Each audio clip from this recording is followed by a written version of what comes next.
తాను ఎవరి అడుగులకు మడుగులు వత్తేవాణ్ణి కాదని ఎప్పుడు ప్రజల పక్షానే ఉండే వ్యక్తినని ఎమ్మెల్యే ఆమంచి కృష్ణమోహన్ అన్నారు. టీడీపీలో ప్రజాభివృద్ధికి చోటు లేదని, ఒక వర్గానికే ప్రాధాన్యత ఉందని విమర్శించారు. ఉన్నది ఉన్నట్టు మాట్లాడే మనస్తత్వం తనదంటున్న ఆమంచితో మా హైదరాబాద్ ప్రతినిధి ఫేస్ టు ఫేస్. రాజీనామా చేసి జగన్తో భేటీ అయ్యారు. అసలు జగన్తో భేటీలో ఎటువంటి అంశాల మీద చర్చకొచ్చి ఇప్పుడు ప్రస్తుతం మనతో పాటు ఆమంచి కృష్ణమోహన్ గారు ఉన్నారు. సార్ చెప్పండి, టీడీపీని వేయడానికి గల ప్రధాన కారణం ఏంటి?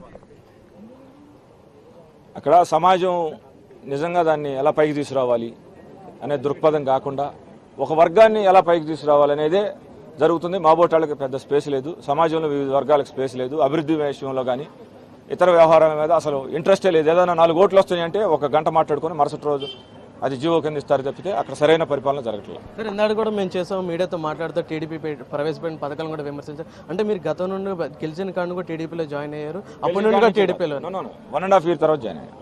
1.5 year తర్వాత జాయిన్ అయిన తర్వాత టీడీపీలో ఉన్నారు కదా, మరి అప్పుడు ఎందుకు విమర్శించలేదు? టీడీపీ బాగాలేదని నేను మీ పేపర్లు చూసుకోండి, మీకు పేపర్ లేదు 24 ఆంధ్రజ్యోతి, ఈనాడు ఇతర పేపర్లు చూసుకోండి. బాగాలేనట్టు విమర్శించి నేను పేపర్ మీద రాసి ఇచ్చాను. నేనేం అడుగులకు మడుగులు వచ్చేవాడిని కాదు, నాకు అవసరం లేదు, నాకు వ్యక్తిగతమైనటువంటి వ్యాపకాలు లేవు. మీరు పక్కన వైసీపీ జగన్తో కలవగానే అక్కడ మీ పోస్టర్లు కానీ లేకపోతే నియోజకవర్గంలో ఉన్న వివిధ ఫ్లెక్సీలు కూడా తొలగింది, దీన్ని ఏ విధంగా చూసుకోవచ్చు? అది చాలా చిన్న అంశంలేండి. ఫ్లెక్సీ అయితే మీరు గతం నుండి కూడా అటు జనసేనలోకి వెళ్తారని, ఇటు వైసీపీలోకి వెళ్తారని, అసలు మీరు వాస్తవానికి పవన్తో మాట్లాడారా, జగన్తో చర్చించారా? ఏ విధంగా లాస్ట్ మినిట్లో ఈ విధంగా వైసీపీ రానున్న ఎన్నికల్లో అధికారం చేపట్టడాన్ని ఒక దిశగా ఈ విధంగా జాయిన్ అయ్యారని కొందరు అంటున్నారు, దాన్ని ఏ విధంగా చూస్తారు? అధికారం వస్తుందని వాళ్ళే కదా చెప్పుకుంటున్నారు.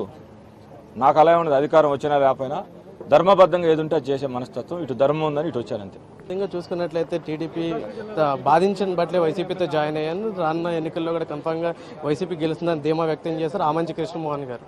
వీడియో జర్నలిస్ట్ శాంతికరణతో విజయ్ కుమార్, AB 24 హైదరాబాద్.